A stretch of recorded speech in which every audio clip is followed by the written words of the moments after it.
Hello there. Okay. All right. Welcome to another Wednesday wisdom with me, Devon. And I am so excited to be here with you today and to get into talking about what high sensitivity is and what it is not. All right. So we're going to talk about what it is and what it is not. We'll define some things, shed light on some things, debunk some myths, and I'll share some helpful tips at the end, specifically to support the needs of the sensitive system. So let me know that you are here. You can ask any questions that you have along the way. If you're catching the replay, you can also do the same thing. Um, so yeah, I think it's really important to just keep in mind that, highly sensitive people are not like most everyone else. And so we need to do things a little differently in order to thrive, because otherwise it is this thing that is very misunderstood and then therefore not properly managed. And rather than being a great source of power, it becomes a source of shame and exhaustion and overwhelm and even health troubles for sure. So let's get into it. For those of you that don't know me, I am Devon, and I am an integrative health expert and teacher, an Ayurvedic Health Advisor, and a holistic life coach, and the founder of the InnerSpark Method. And I teach sensitive, deep feeling women how to understand and manage and embrace their sensitivity so that it can be used as the superpower that it really is meant to be in their lives, rather than being a source of shame and frustration and overwhelm and something that's like wrong with them. Yeah. Okay. So that's who I am. That's the lens I'm coming from. Let's just get into it, right? Long preamble today. So what is high sensitivity? Let's start there. What is high sensitivity? And my ring light is doing something very, very special today. It's just kind of like doing its own thing. So we're going to roll with that. High sensitivity is a trait, and the term was actually coined by Dr. Elaine Aron back in the 90s. However, that's not when, the first highly sensitive person was born. No, the highly sensitive people have been around as long as humans have been around and have had a very important and special part in our evolution, and have been the ones kind of like keeping us alive and asking, if things are good ideas, really seeing and perceiving and being like 10 steps ahead. I'm sure that you also do that in your own life, in your own circle of family and friends and loved ones. So this is a trait that affects only about 15 to 20% of the population. It's a very small sliver, and is really marked by just a nervous system, an entire body, a whole system that is just built completely differently from the rest of the populations. So higher sensory perception, and more sensitive senses of sound and sight and smell and taste and touch and intuition as well, that sixth sense, because when we're really seeing and perceiving and taking in so much, we're naturally kind of cataloging and analyzing, and like there's a lot happening. And so that makes our intuition, those gut feelings, more spot on and more frequent, because there's such a depth of processing taking place. And we could talk about this for forever, but just some of the kind of key benefits of being a highly sensitive person are an increased empathy and an emotional intelligence. So deeper connections with others and an ability to read and sense emotions, often reading what's beneath the surface, what's not being said, right, is often louder than what's being said. So we pick up on those things. Another benefit is a strong intuition and high creativity.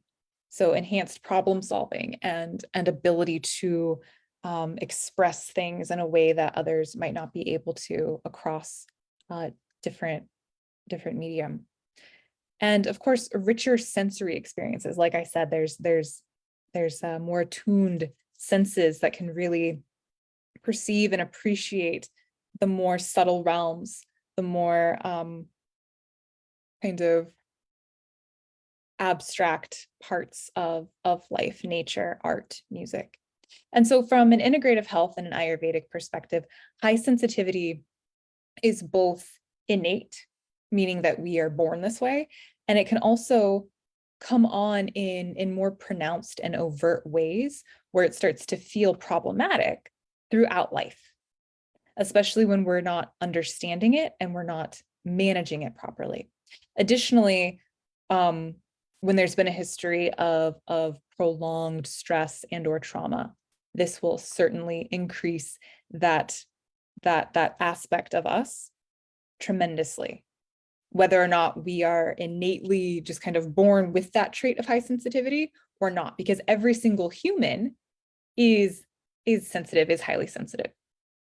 It's just kind of like, to what degree do we have that makeup, and to what capacity is our system built to really be that little antenna, to be that subtle feeler and perceiver and reader of the world around them. And so stress and trauma, like I said, will increase that ability in everyone, and they compound over time, especially when these things haven't been addressed or processed, and it wreaks havoc on the system and increases that sensitivity. So if you're somebody that was already innately born in a highly sensitive system, you're going to respond to stress and trauma and the ways that they compound. And especially if you're not managing and understanding your high sensitivity, it's going to make everything feel much more intense. And so I'm getting ahead of myself with the myths that we're going to talk about, but this could make us think and feel like, well, then highly sensitive people are just weak. That's what that means, right? They're fragile, they're weak, they can't handle stress, they can't handle life's challenges. And that's not true. That's absolutely not true. They started out in a system. They were born in this system, right? This system is a highly sensitive system. It has a deeper capacity for feeling and for sensing, right? There's more of, from an Ayurvedic perspective, more of the air and ether elements in this person. And so naturally, as life and stress and trauma come and compound, they already have like a bunch of this air and ether, right? If we can think of everyone as like a little pie with their own pieces, guess what? Stress and trauma naturally have more of that air and ether element. We're going to pile it on. This person maybe was born with less of it. You can see where I'm going. It's going to increase it over here. So high sensitivity impacts the entire system: body, emotions and energy, our mind, our sense of connection with spirit and with nature, and of course our relationships as well. Let's talk about what high sensitivity is not. I kind of started to go there. And so myth one that I've heard a lot is that high sensitivity is like a disorder or a weakness. And that's not true. It's a genetic trait that allows for deeper processing and awareness, which, when understood and managed, is an incredibly valuable gift and asset. And again, going back to a more integrative health and Ayurvedic perspective, it is a person that has more of the air and ether element in them. If we look at it also genetically, and maybe more from a integrative health perspective, if you're born with this system, we could maybe go back and look at some ancestral genetic component where maybe there is a long, or not even long, just a lineage, a history of stress and trauma that perhaps brought more of that kind of expansive, ungrounded energy into the people who made the people who made the people who made you. And so it came down the line, right? Like we don't fully know. Maybe one day we'll all get to peek behind the curtain and and know all the answers to all the things. So another myth is that highly sensitive people are overly emotional and fragile. And again, not true. They are more emotionally attuned and can channel emotions very productively, meaning that they're able to like really be aware of what's happening in their inner worlds. Do you have this experience? Just like really aware of what you're feeling and what's happening for you and everyone else around you at any given time. And so there's this ability when we can really stabilize ourselves and appreciate this ability to receive a lot of wisdom and guidance from this deep well of our rich inner landscape. And so our sensitivity makes us more in touch with our emotions. That doesn't mean that we're fragile. It means that we feel. It means that we're alive, right? To be sensitive is to sense, period. That's what that means. So to be highly sensitive is to be highly sensing. And there's this rich, rich inner world. It's like, you know, almost, I imagine like being on some type of like psychedelic, right? And like seeing and feeling and sensing all of the things that most other people aren't able to. And the third myth is that sensitivity is the same as introversion. And while many highly sensitive people are actually introverted, myself included, are you introverted or extroverted? Some are extroverted. And so sensitivity is a whole separate thing. So you can be super extroverted and highly sensitive. You can be super introverted and highly sensitive, and wherever else along that spectrum. Two different traits. And so some of the common challenges, I'm just realizing how much I wanted to talk about today, and I think we can turn this into multiple talks. So some of the challenges that sensitive folks face when their high sensitivity is not understood and therefore mismanaged, because we can't really properly care for and manage something that we don't understand. And so that's when high sensitivity feels like a problem, when it feels like it is the source of overwhelm and frustration and shame, and like there's just something wrong with us because we're comparing ourselves to people around us. Like, why do I cry so easily? Why do I feel everything? There's this lack of understanding about this part of ourselves, where it actually came from, what it actually means, what it actually needs. And so then we're not managing and caring for it properly. And so some of those things are, feeling emotionally drained more easily than others around you by social events or sensory assaulting environments, struggling to set boundaries and prioritize self-care, feeling overwhelmed in crowds, experiencing heightened awareness of those subtle details, which can quickly lead to overstimulation and overanalysis because it's just a lot of sensory input, and struggling with change or unpredictability, right? Finding comfort in routines and familiar surroundings. So those are just some of the challenges, just to kind of get you to start kind of questioning and observing yourself. Like when we talked about this in the Facebook group, and in my experience working with a lot of people, is they're like, I don't know if I'm highly sensitive. I don't know what that means. And I think there's so much shame still around sensitivity because it's not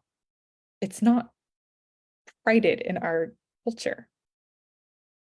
It's seen as something that's wrong or bad, weak. And it's also been weaponized against us, right? Don't be so sensitive. You're being so sensitive. Oh, you're taking things personally. Oh, you're crying again. You're so sensitive. As like it's like a bad thing. Like when I hear that, I actually hear like, oh, you're alive, right? Like, oh, you feel things. Oh, you're in a body that can perceive the world. It's like, do you hear yourself? What you're actually saying to this person is like, you're uncomfortable by their experience. It has nothing to do with them, right? Anyway. So when we can come to really understand ourselves, we can show up for the needs of our high sensitivity authentically, playfully, really enjoy this wonderful system that we're in that is so different from most everyone else's. And so if it is a system whose sensitivity is higher because of the compounding stress and trauma that we talked about, that can be addressed, that can begin to find healing and grounding. And so then this sensitivity gets to become the superpower that it's actually intended to be. Because in my opinion, for what it's worth, highly sensitive people are freaking special and rare and are needed now more than ever, more than ever. So I really invite you to focus on building resilience by creating daily habits that are actually supportive of the highly sensitive system, letting go of whatever normal mainstream advice is out there for how self-care or or even just like a daily lifestyle should look, because most of it is nonsense and BS and actually not helpful, right? Like doing more and living against your nature and nature's rhythms. So focus on building an authentic, playful daily habit, daily rhythm that's aligned with nature to stay grounded and healthy. And I invite you also to really prioritize self-care and this sensorial digestion that we talked about last week, and to create a supportive environment in your relationships and your work. So that's what we've talked about today. I've shed some light on what sensitivity is and what it is not, as well as some challenges that highly sensitive folks face when they're not understanding their high sensitivity and therefore not managing it. And we talked about how high sensitivity is this trait, and also all people are highly sensitive and have that capacity. And sensitivity starts to feel like this problem, this kind of unruly thing that's taking off on a life of its own and kind of creating a situation where we feel like it's unmanageable, most likely out of a response to compounding stress and trauma over time. And so again, when it all comes back to understanding what's happening. And in my experience, the best way that really changed my life in doing that, really understanding this trait and understanding what's happening, especially through the lens of trauma and stress, was looking at high sensitivity through an integrative health and an Ayurvedic perspective, to really understand that it's this like expansive, subtle energy, right? That air and ether that we talked about. So what's your experience with high sensitivity? I'm really genuinely curious. What is your experience with feeling overstimulated? How do you experience the world around you? And do you feel like high sensitivity is more like a burden, more like a curse than a gift? So let's talk about it. Share with me. Let's keep this conversation going. I am so incredibly passionate about all of this, about high sensitivity, about the compounding effects of stress and trauma, and empowering us all to get back to a place where this innate human trait, to whatever degree it is, whether it's the true trait of high sensitivity or just, being an empathic, decent, good human, that's what we need. We need it. We need it. We need it more than ever. That's what I have for you today. Thank you so much for tuning in. And if you're ready to go deeper into learning how to understand and manage and ultimately embrace the gifts of your sensitivity, then I invite you to come check out the InnerSpark Method, my signature program, my baby. You can learn more at theinnersparkmethod.com. And of course, reach out to me. I'm always happy to answer any questions. All right. Thank you so much. Enjoy your day and let your high sensitivity fly free.